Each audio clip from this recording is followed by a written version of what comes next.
సంవత్సర కాలం ఎదురు చూసి ఇవాళ ప్రజల ముందుకు రైతాంగాన్ని అప్రమత్తం చేయడానికి వెళ్తున్నటువంటి సందర్భంలో ఇవాళ భయపడుతున్నటువంటి ఈ కాంగ్రెస్ ప్రభుత్వము, భయపడుతున్నటువంటి రేవంత్ రెడ్డి ప్రభుత్వము, కేటీఆర్ గారు బయటికి వెళ్తుండంటేనే ఇవాళ వణుకు పుడుతున్నది. కేటీఆర్ గారు ప్రజలకు మీరు ఇచ్చినటువంటి హామీలని గుర్తు చేస్తుండంటేనే వాళ్లకు ఒక విధమైనటువంటి భయం కనిపిస్తున్నది.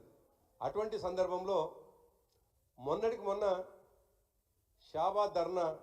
షాబాద్లో రైతు ధర్నా చేస్తే వేలాదిగా వచ్చినటువంటి రైతులని, ఆ రైతు చైతన్యాన్ని, రైతుల నుంచి వచ్చినటువంటి రియాక్షన్ని చూసినటువంటి రాష్ట్ర ప్రభుత్వం ఇవాళ నల్గొండలో చేసేటువంటి 21వ తేదీన నల్గొండలో చేసేటువంటి రైతు ధర్నా కార్యక్రమాన్ని అనుమతులు ఇవ్వకపోవడం దుర్మార్గం.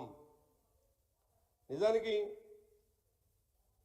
ఎప్పుడు మేము దీక్షలు చేద్దామన్నా, ఎప్పుడు ధర్నాలు చేద్దామన్నా కోర్టులను ఆశ్రయించే పరిస్థితి. గతంలో మహబూబాబాద్లో ధర్నా చేస్తామంటే కూడా ఆంక్షలతో కూడినటువంటి ఆనాడు వాళ్ళు ప్రభుత్వమేమో అనుమతులు నిరాకరిస్తే చివరికి కోర్టుకు వెళ్ళి అనుమతులు తీసుకొచ్చేటువంటి పరిస్థితి.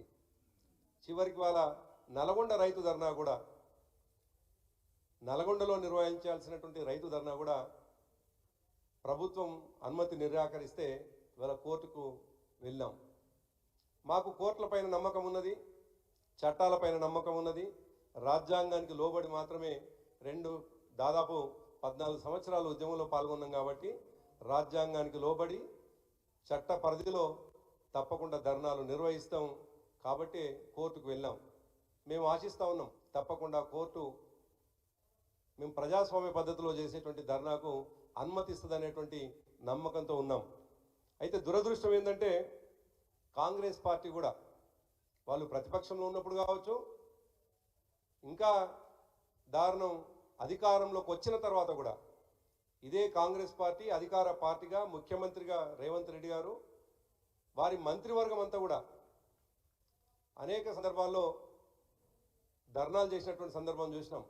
2014 కంటే ముందు ధర్నాలు చేసినారు, 2014 తర్వాత కూడా ధర్నాలు చేసినారు.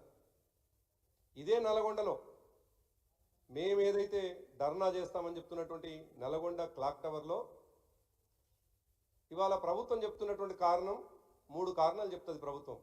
ఒకటి, క్లాక్ టవర్ రద్దీగా ఉండేటువంటి ప్రాంతం కాబట్టి ఇవ్వలేము అనుమతి. రెండవది, ప్రజాపాలనకు సంబంధించినటువంటి గ్రామీణ స్థాయిలో మీటింగ్లు ఉన్నాయి కాబట్టి బందోబస్తు వాళ్ళకి ఇవ్వాలి కాబట్టి మేము ఇవ్వలేము అనేటువంటిది రెండోది. మూడోది, సంక్రాంతికి తిరుగు ప్రయాణం హైదరాబాద్కు వస్తున్నారు కాబట్టి అనుమతి ఇవ్వలేమని 3 కారణాలు చెప్తున్నటువంటి ఈ ప్రభుత్వం 3 కూడా కేవలం రాజకీయపరమైనటువంటి కారణాలు చూపించి మాత్రమే మరి ఇవాళ అనుమతి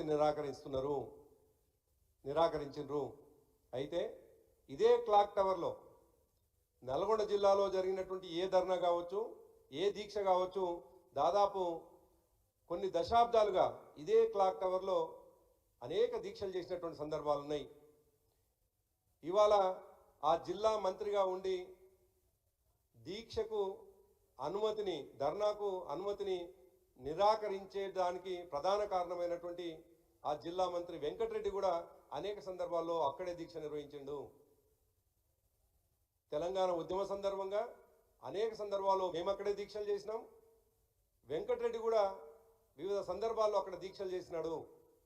అదే కాదు, ఇవాళ వీళ్ళు చెప్తున్నట్టుగా గ్రామాల్లో జరిగేటువంటి సమావేశాలకు పోలీసుల అవసరం ఉంటుంది కాబట్టి ఈ ధర్నాకు మేము బందోబస్తు ఇవ్వలేమని చెప్పేసి మాట్లాడుతూ ఉన్నారు.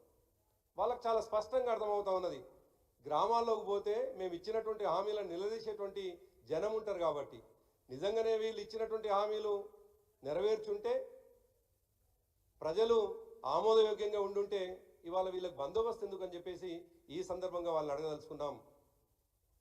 ఈ 2 కారణాలు కూడా ఉత్తేవైతే 3వ కారణం, సంక్రాంతికి ఎప్పుడో వచ్చినారు. సంక్రాంతికి ఆంధ్రాకు పోయినటువంటి ప్రజలు ఎప్పుడో హైదరాబాద్ వచ్చినారు. అదొక కారణం చెప్పి, ఈ 3 కారణాలు చెప్పి అనుమతి ఇవ్వకపోవడం అనేటువంటిది దుర్మార్గం. కానీ ఇవాళ ప్రభుత్వంలో ఉన్నటువంటి వాళ్ళు, ప్రభుత్వ పెద్దలుగా ఉన్నటువంటి వాళ్ళు ఇవాళ గవర్నర్ ఆఫీస్ ముందు గతంలో వచ్చిపోయేటువంటి వాహనాలని ఇబ్బంది పెడుతూ కావచ్చు, జనాన్ని ఇబ్బంది పెడుతూ గతంలో ముఖ్యమంత్రి హోదాలో వాళ్ళ మంత్రివర్గం ముఖ్యమంత్రి హోదాలో వాళ్ళు ధర్నా చేసినటువంటి సందర్భం ఉన్నది.